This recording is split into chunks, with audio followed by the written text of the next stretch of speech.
September 26, 1983. Serpukhov 15, a bunker complex buried 60 meters beneath birch forest south of Moscow. The air tastes like recycled diesel and burnt coffee. Lieutenant Colonel Stanislav Petrov sits in front of a console that glows green in the half-dark, watching satellites track the curve of the Earth. His shift began at midnight. The room hums with the sound of cooling fans and the mechanical click of data relays feeding into the OCO early warning system. Outside, frost is forming on the perimeter fence. Inside, the temperature never changes. At 0:14 local time, the console emits a sound no one in that room has ever heard outside of drills. A single high-pitched tone. Then a second. The main display flashes red. Petrov leans forward. The system reports one intercontinental ballistic missile launched from United States territory, inbound towards Soviet airspace. Estimated time to impact, 23 minutes. This is impossible. The United States does not launch one missile. Doctrine is clear. First strike means saturation, hundreds of warheads, multiple trajectories, coordinated to overwhelm response time. One missile is a malfunction, a ghost, or a test that somehow bled into live feed. Petrov's hand hovers over the red telephone that connects directly to Soviet High Command. His orders are explicit: report any launch immediately. The system is designed to remove human hesitation. He does not lift the receiver. 4 minutes later, the console reports a second missile, then a third, then a fourth, then a fifth. 5 inbound ICBMs. The room is silent except for the alarms. Petrov's deputy is standing behind him now, breathing through his mouth. The protocol is unambiguous. 5 confirmed launches constitute an attack. The response is automatic. Full retaliatory strike while Soviet missiles are still in their silos.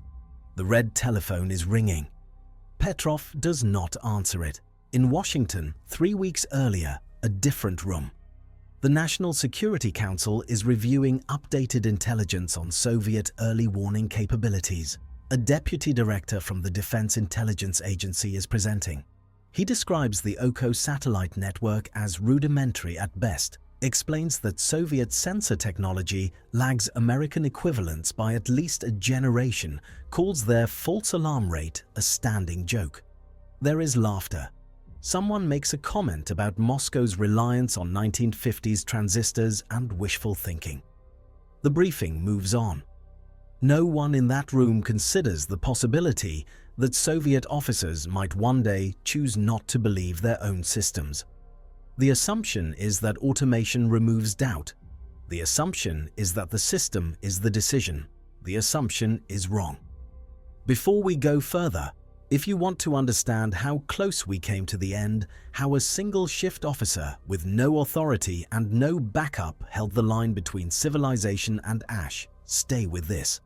Because what happened in that bunker wasn't luck. It was a collision between two doctrines, two models of reality, and one man who understood that the machine in front of him was not seeing the world. It was interpreting it. And interpretation in September 1983 was fatally broken. Petrov is 44 years old. He is not a missile officer. He is not a combat commander. He is a software engineer assigned to the Early Warning Division because he helped design parts of the OCO ground segment. He knows the system's limitations in a way that operational officers do not. He knows it has been operational for less than a year. He knows it has never been tested under real-world conditions against a genuine American first strike because no such strike has ever occurred. He knows that the satellites are sensitive to infrared signatures and that they are designed to detect the heat plume of a missile launch against the cold background of space. He also knows that the system has produced at least 3 false positives in the past 6 months, each time triggered by sunlight reflecting off high-altitude clouds at a specific angle during equinox transitions. It is September. The autumn equinox was 3 days ago. Petrov makes a decision that violates every procedural safeguard in Soviet nuclear command. He declares the alarm a system malfunction. He does not report the launch to high command. He orders his staff to monitor but not escalate. The red telephone continues to ring. He does not answer it. His reasoning is tactical, not moral. 5 missiles are not enough to destroy Soviet retaliatory capability. The United States has more than 10,000 warheads. If they are launching everything. 5 missiles is a probe, a malfunction, or a lie. The system is lying. 18 minutes pass. No impacts, no detonations, no secondary launches. The alarm stops. The console returns to green. Petrov's uniform is soaked through. His deputy is pale. No one speaks. The shift continues. At 06:00, Petrov files a report describing the incident as a technical fault. He does not mention his decision to disregard protocol. He does not mention the phone call he refused to make. He goes home. He does not sleep. 3 weeks later, he is summoned to Moscow.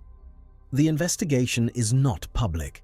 It is not even classified in the usual sense. It exists in a category reserved for events that cannot be acknowledged without triggering institutional collapse. Petrov is questioned for 11 hours over 3 days. The focus is not on whether he made the correct decision. The focus is on whether he followed procedure. He did not. The system reported a launch. He did not report the launch. By the logic of Soviet command structure, he committed insubordination during a nuclear alert. The fact that he was correct is irrelevant. The system is designed to function without requiring officers to be correct. It is designed to function without officers at all. Petrov is removed from duty. He is not formally punished. He is not formally honored. He is reassigned to a research position with no operational authority. He is never promoted. He receives no commendation. His file is marked with a notation that translates roughly as unreliable under pressure. The notation follows him for the rest of his career. In 1984, he suffers a nervous breakdown. In 1985, he retires early on a pension that does not cover his rent. He takes a job as a building superintendent. He does not speak about September 26th for 15 years. The question is not why Petrov refused to launch. The question is why the system told him to. The OKO satellite network is the Soviet Union's first operational space-based early warning system. It is designed to detect American missile launches in the boost phase, when the rocket engines are burning and the infrared signature is brightest. The satellites are positioned in Molniya orbits, highly elliptical paths that keep them over the northern hemisphere for extended periods. The system is a technological achievement. It is also a compromise. Soviet infrared sensors are less sensitive than American equivalents. Soviet orbital mechanics are less precise. Soviet data processing is slower. To compensate, the system is designed with a low threshold for threat detection. It is biased toward false positives. The reasoning is sound. Better to cry wolf than to miss the wolf. But there is a second variable, and it is not technological. In 1983, the geopolitical climate is the worst it has been since the Cuban Missile Crisis.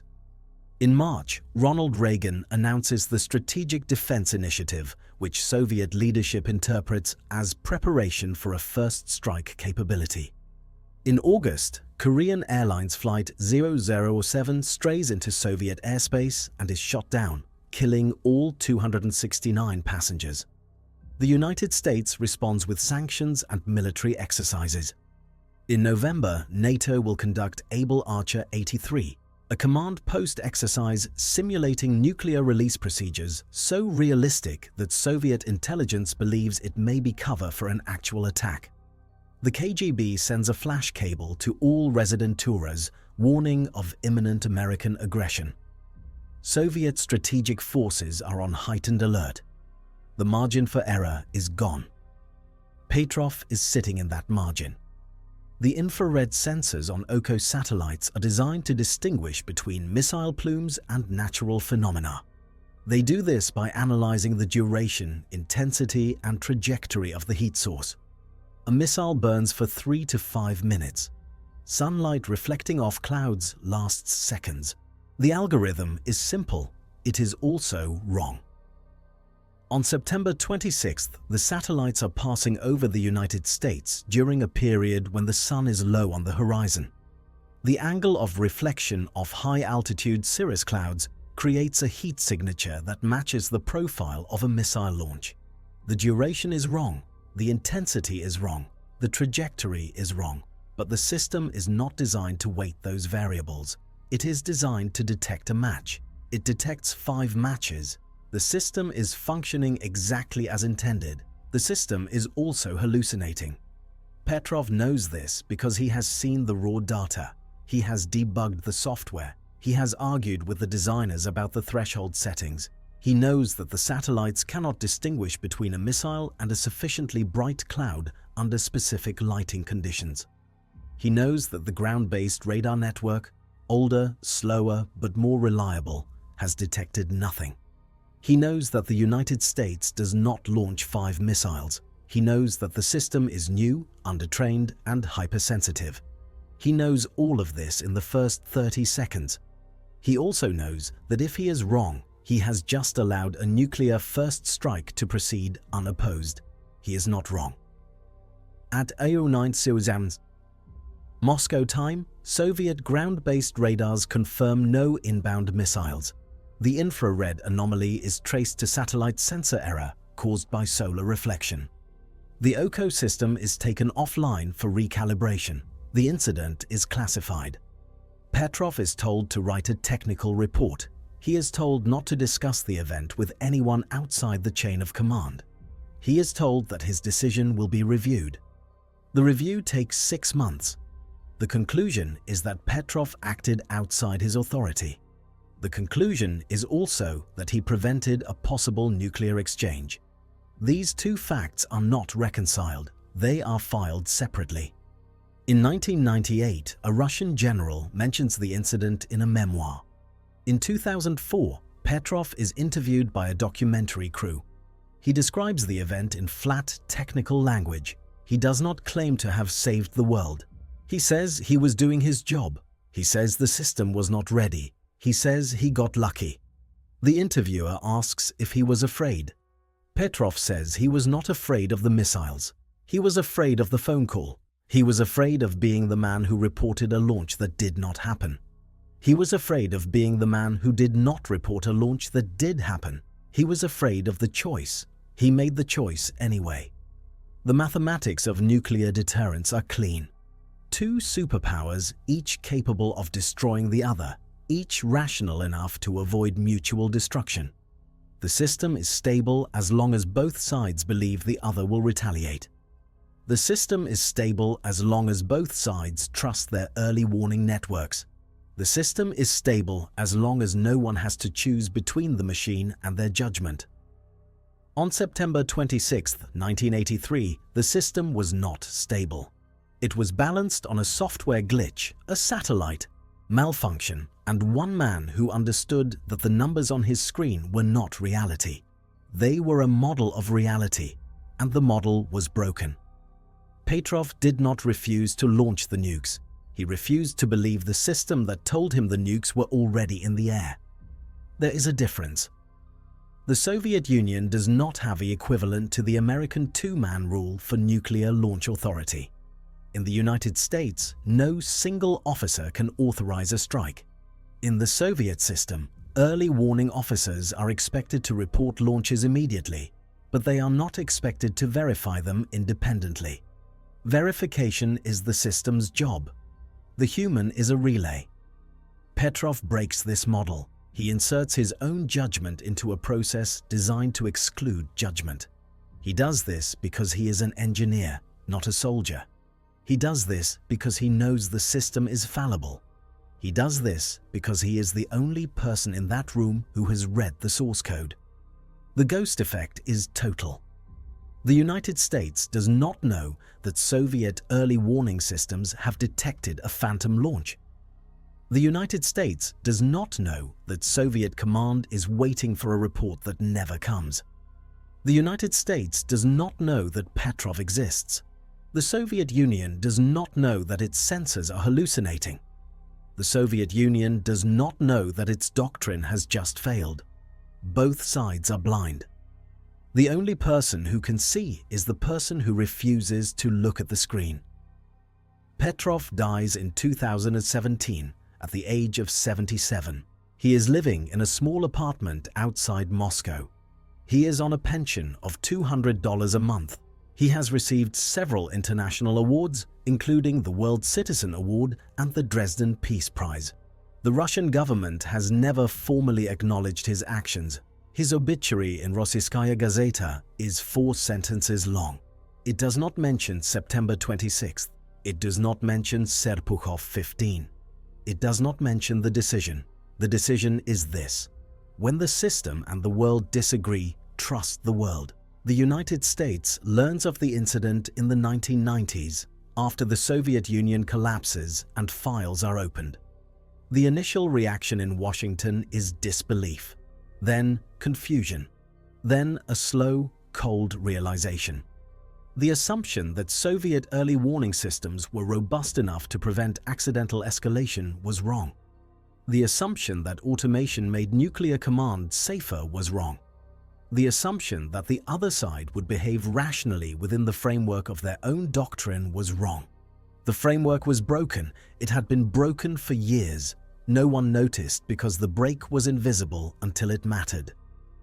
September 26th mattered. The technical autopsy is straightforward. OCO satellites use infrared sensors to detect missile launches. Infrared sensors are vulnerable to solar reflection of high-altitude clouds during equinox periods. The system was deployed in 1982, before this vulnerability was fully characterized. The threshold for threat detection was set low to avoid missing a real launch. The result was a high false positive rate. The system reported 5 launches because it detected 5 infrared signatures that matched its threat profile. The signatures were clouds.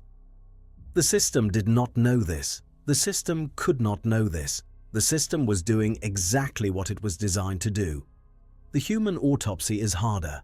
Petrov had no authority to override the system. He had no backup. He had no confirmation from other sensors.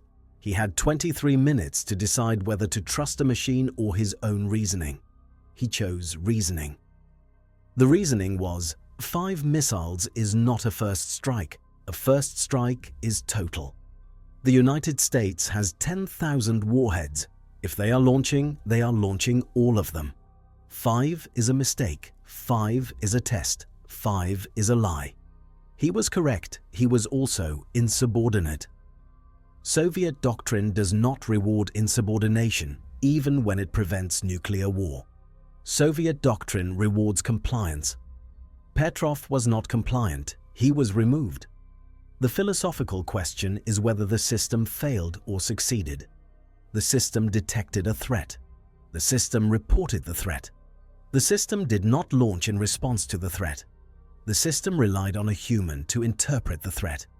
The human interpreted correctly. From one perspective, the system worked. From another perspective, the system nearly killed everyone. Both perspectives are true. The 2 variables that explain the outcome are these. First, Petrov was an engineer who understood the system's limitations. Second, Soviet nuclear doctrine in 1983 still included a human checkpoint between detection and retaliation. If Petrov had been a pure operations officer with no technical background, he would have reported the launch. If Soviet doctrine had been fully automated, the report would have triggered a counterstrike. The combination of technical knowledge and procedural delay created a gap. Petrov lived in that gap.